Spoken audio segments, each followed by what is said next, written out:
Oh, this poem has inspired me from the moment I first first heard it.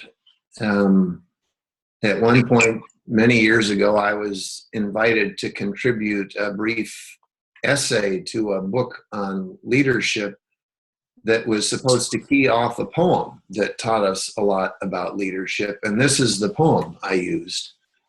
Uh, I I love passages like, "Oh, my friend, do not become a slave of worship, but understand the meaning of worship. Practice to be pious and peaceful, become a true human being." Um, the notion that our moments are passing and we're passing with them. It's such a powerful reminder that uh, we should be about the business we're here for, because we never know when our last moment is going to be.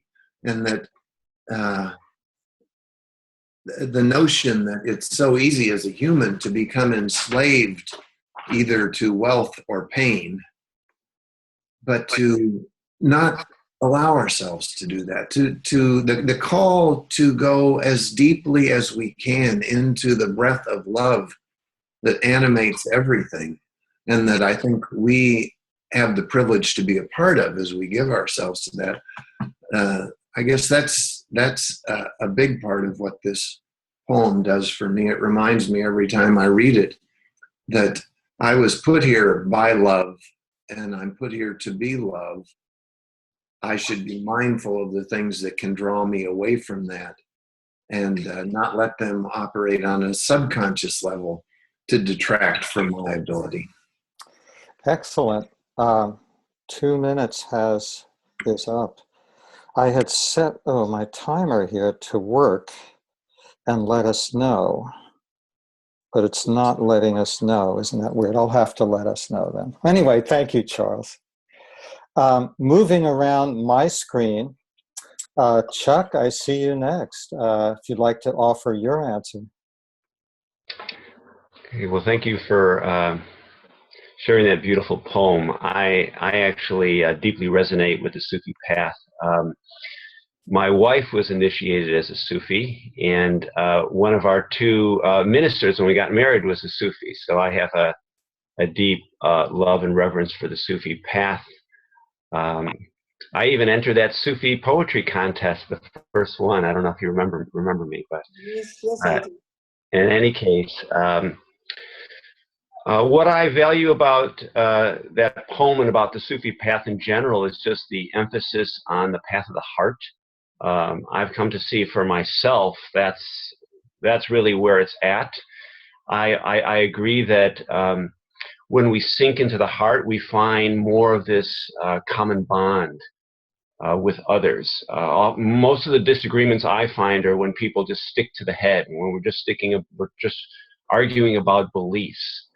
And when we're able to sink into the heart and feel that deep love, and also just the sense that we all have these emotions. We pretty much all have the same range of emotions. We may have lots of different ideas, but we have the same range of emotions. And it's really love that's that kind of unifying glue that holds together all the emotions. I remember being deeply affected by a little book, I think it was by Anthony Milo, about peace being the way into love. That if we're not in a place of peace, we're not going to feel the love. And we can talk about love all we want, but to access it, we really have to have that kind of peace, peace in the mind, peace in the heart, and then that's one of the great doorways. And I actually just was teaching a course on social psychology, and I snuck in some emotional intelligence. I snuck in Daniel Goleman's work, and just the issue of when you're in a place of anxiety or anger, it's hard to access love. I mean, you really do have to calm yourself. Yeah, I'll stop there. Great, thank you, Charles. I mean, Chuck. Excuse me. Either way is beautiful. Okay. So next, Deirdre, I see you, if you would offer your reflections. And I'm going to unmute you here. Good. There you are. Thank you. I'm trying to figure out how to unmute myself. Thank you. So much. This is just extraordinary.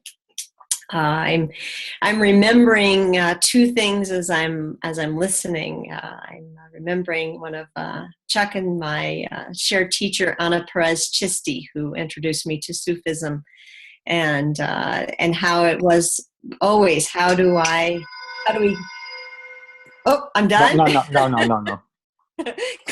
Go ahead. How do we polish the heart, right? And so for me, as I was listening to you, I was thinking, this idea of being a full human being, is polishing the heart, is to feel all of these emotions, to be vulnerable, and to feel sorrow, and to suffer, and to really walk this human path as a spiritual being. And then I was reminded, and I was madly looking through my journal to find it, this night chant from the Zen tradition. It says, "Let me respectfully remind you, life and death are of supreme importance.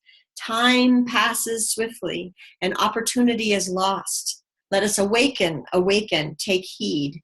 Do not squander your life."